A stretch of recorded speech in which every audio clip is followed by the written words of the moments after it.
नमस्कार साथियों, मैं पंडित शिव कुमार शास्त्री ज्योतिषाचार्य, दूरदर्शन आकाशवाणी प्रोग्रामर। आज मैं कुछ राष्ट्रीय और अंतर्राष्ट्रीय घटनाओं पर अपनी ज्योतिष गणनाएं प्रस्तुत करूंगा, तो सुनिएगा दोस्तों। आज से 8 माह पूर्व वर्ष 2025 के भविष्यफल में मैंने कहा था कि पहाड़ी देशों में उथल पुथल होगा, जो कि नेपाल की घटना के रूप में आज आपके सामने है। इसके अलावा YouTube चैनल दिव्य ज्योतिष वाणी के उस वीडियो में की गई हमारी तमाम भविष्यवाणी अब तक सत्य हो गई हैं साथियों। और अभी 7 सितंबर के चंद्रग्रहण फलादेश में भी मूलांक 4 के लिए संकटपूर्ण समय मैंने बताया था, और मूलांक 4 जो है वो नेपाल का है साथियों।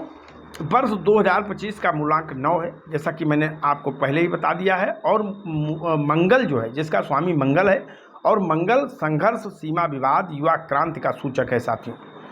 सितंबर 9वां माह है, और 9 सितंबर को जेनजेड नेपाल के मैदान में पूरे विध्वंसक रूप में आ चुका है, और नेपाल में सत्ता परिवर्तन करवा चुका है। और जेनजी में सब युवा वर्ग ही हैं जो मंगल का प्रतिनिधित्व करते हैं साथियों।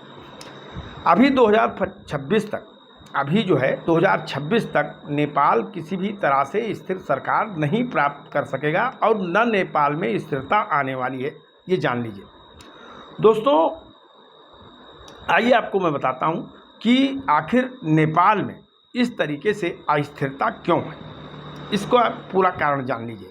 ज्योतिषीय गणना में देखा जाए तो नेपाल देश पर भगवान शिव और भगवती शिवा का प्रचंड जो है कोप चल रहा है इस समय, क्योंकि जब से राजशाही पर कुदृष्टि डाली गई है, महाराजा जो थे वो धर्म के साथ सत्ता चलाते थे, देवी देवताओं का बड़ा सम्मान करते थे, वो भगवान शिव और शिवा की प्रतिछाया थे, राजा और रानी।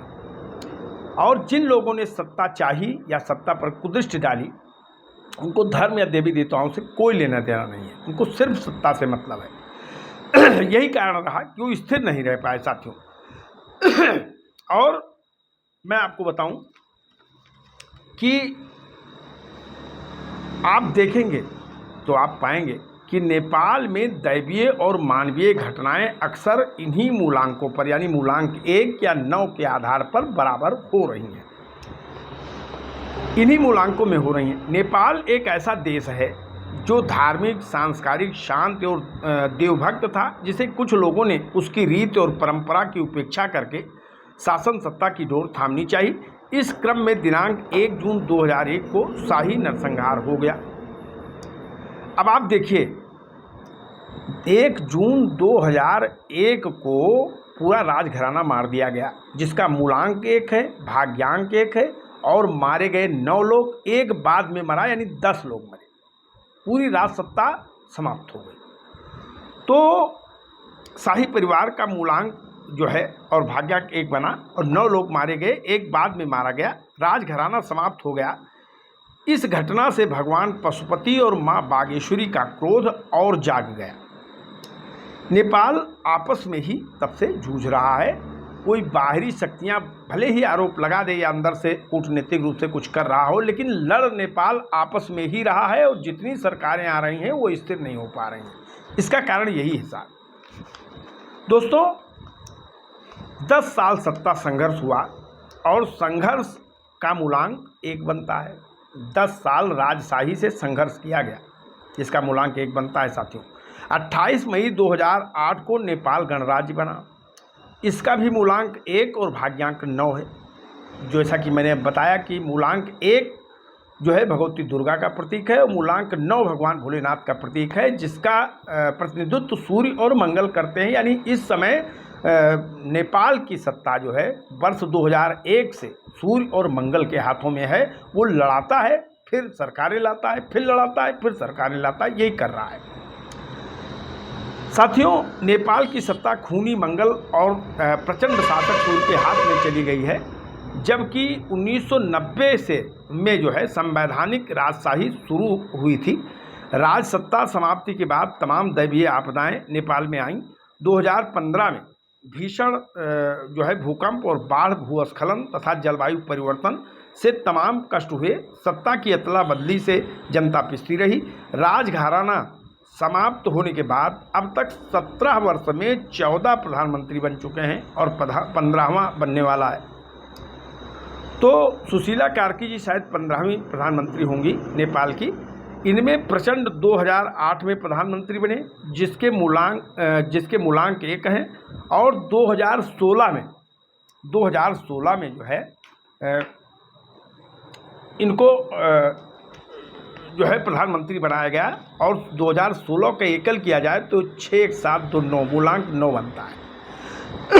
अगर नेपाल में विध्वंसक स्थिति का ज्योतिषीय कारण माना जाए तो उसमें प्रचंड जो है मंगल का प्रतिनिधित्व करते हैं। अंत में 2022 में एक बार फिर बने और प्रधानमंत्री 5 साल नहीं चले। संघर्ष करके सत्ता में आए, प्रचंड टिक नहीं पाए। इसी क्रम में केपी ओली 5 बार, देउबा 2 बार तथा सुशीला जी को लेकर 2 बार जज लोग पीएम बन चुके हैं नेपाल के। 2 बार पीएम जो है जज हुए हैं, लेकिन जजों का कार्यकाल बहुत लंबा नहीं रहा। कोई 5 साल, 1 साल, 2 साल नहीं चला पाया। तो इसलिए जो सुशीला जी प्रधानमंत्री बनी है, बहुत लंबा कार्यकाल नहीं कहा जा सकता है इनका। आगे सुनिएगा।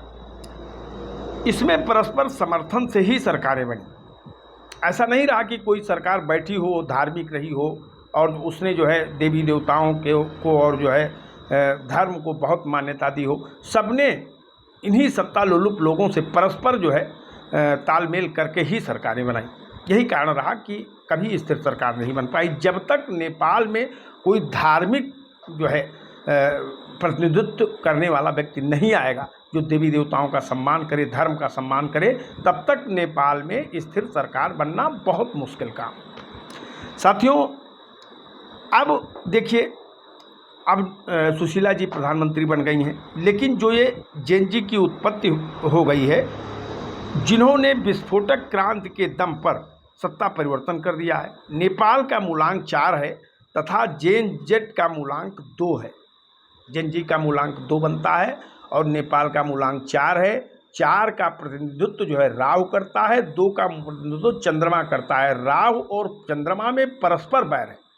हम नहीं मानते कि जेन जी जो है वो नेपाल का भविष्य बन सकता है, इसको भी नहीं कहा जा सकता। साथियों, एक का स्वामी राहु है तो दूसरे का चंद्रमा, और दोनों का परस्पर महावैर है। इसलिए वर्ष 2025, 26 और 27 तक नेपाल में स्थिर सरकार और सुख शांति की आशा नहीं की जा सकती है।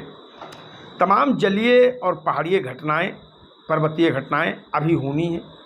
नेपाल में जनक्रांति होना है। परस्पर अंतर कलह जारी रहेगा, सत्ता संघर्ष जारी रहेगा। जेन जेड पहले परोक्ष रूप से फिर प्रत्यक्ष रूप से सत्ता में आ सकते हैं, ऐसा हो सकता है, परंतु नेपाल को स्थिरता नहीं दे पाएंगे तथा क्षेत्रीय गुट से संघर्ष का सामना करेंगे। अभी जेनजी का एक वार हो चुका है। अब जो पुराने घाक बैठे हुए हैं, एक वार उनका जेनजी वालों पे होगा। अभी ये भी होने वाला है। देखिएगा, आपस में ही नेपाल इस तरीके से लड़ता रहेगा। अभी 3 वर्ष नेपाल के लिए कठिन है, जिससे 21 अक्टूबर 2025 से 26 नवंबर 2025 के बीच में द्वंद्व या सत्ता परिवर्तन संभव है। कुल मिलाकर धर्म की क्षति से शिव का कोप प्रभावी रहेगा। अतएव नेपाल की स्थिर सत्ता के लिए धर्म का सम्मान एवं धर्मपरायण शासक की नियुक्ति तक ये संघर्ष जारी रह सकता है। 26 नवंबर 2025 के बाद कोई स्थिर तंत्र कुछ समय के लिए सत्ता संघर्ष रोक सकता है, परंतु गुटिया हिंसा और विदेशी दखलंदाजी जो है वो काम नहीं होगी, ये कम नहीं होगी। दलीय संघर्ष और विदेशी हस्तक्षेप ये कम नहीं होगा नेपाल में। चीन का आंतरिक हस्तक्षेप रहेगा तथा रूस और अमेरिका की दृष्टि नेपाल पर रहेगी तथा भारत तटस्थ रहेगा। हमारा भारत शांत होकर के तमाशा देखेगा। इसके अलावा नेपाल में स्थिरता का प्रयास भी भारत करेगा।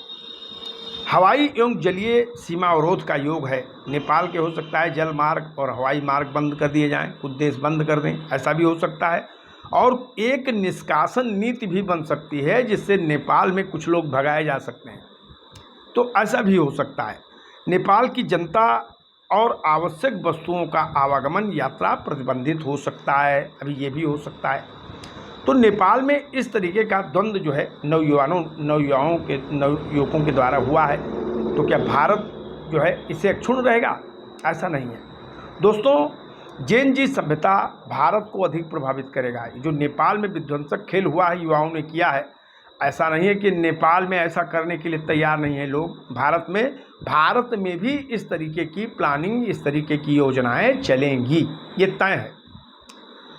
जेन जी की सभ्यता भारत को अधिक प्रभावित कर सकता है, जिससे भारत को अस्थिर करने वाली शक्तियां सिर उठाने का प्रयास कर सकती हैं और भारत की छवि खराब करने का षड्यंत्र जेन जी के माध्यम से विदेशी ताकतें भी कर सकती हैं। इसलिए भारत को सतर्क रहना होगा और पूरी शक्ति के साथ अपने शासन सत्ता को संभालना होगा। माह के 2 ग्रहण किसी बड़े नेता की हत्या, किसी देश पर कब्जा की सूचना दे रहे हैं। ये कोई भारत की ही भविष्यवाणी नहीं है। ये नेपाल में भी हो सकता है, रूस में भी हो सकता है, चीन में भी हो सकता है और पाकिस्तान में भी हो सकता है या फिर अमेरिका में भी हो सकता है। लेकिन चूँकि 2 ग्रहण पड़ रहे हैं सितंबर में जो है, तो निसंदेह किसी बड़े राजनेता की क्षति के सूचक हैं ये। और किसी देश पर कब्जा भी हो सकता है तथा अमेरिका में भी जन आंदोलन या आतंकी हमले के संकेत हैं। साथियों, वर्तमान में रूस और चीन के अलावा तमाम देश निर्विवाद नहीं रहेंगे। रूस और चीन के अलावा जो है तमाम देश इससे प्रभावित होंगे। कोई ये न सोचे कि ये मंगल किसी को प्रभावित नहीं करेगा। तो एक कहावत है, ग्रह राज्यम प्रेक्षन्ति ग्रह राज्यम हरन्ति च। ग्रह ही राज देते हैं और ग्रह ही राज छीन लेते हैं। लेकिन कुल मिला के इतना जान लीजिए साथियों कि नेपाल माता पार्वती, हिमालय की तलहटी में बसा हुआ नेपाल माता पार्वती और भगवान शिव के गोद में बसा हुआ है। और यदि वहाँ के लोग, वहाँ के सत्ताधारी भवानी भूतेश्वर का अपमान करेंगे, उनकी उपेक्षा करेंगे, धर्म की उपेक्षा करेंगे, तो नेपाल कभी स्थिर सरकार नहीं बना पाएगा। आपस में लड़ते रहेंगे लोग। अंत में चीन का वर्चस्व, रूस का वर्चस्व, अमेरिका का वर्चस्व, ये वर्चस्व नेपाल को पूरी तरीके से पराधीन कर सकता है और तमाम प्रकार की स्थितियां पैदा हो सकती हैं। साथियों, फिलहाल अभी 3 वर्ष तक नेपाल का बहुत अच्छा भविष्य नहीं दिखाई देता है और हमारा पड़ोसी देश है। हम भगवान से प्रार्थना करते हैं कि नेपाल में स्थिरता हो, नेपाल के राजशाही या जो भी सत्ता में आए वो जो है वहाँ धर्म का आदर करें, देवताओं का सम्मान करें और उनकी छत्रछाया में शासन करें, जिससे नेपाल यशस्वी हो, सुख और शांति तथा वैभव की तरफ बढ़े। जय जय सीताराम, हर हर महादेव। साथियों।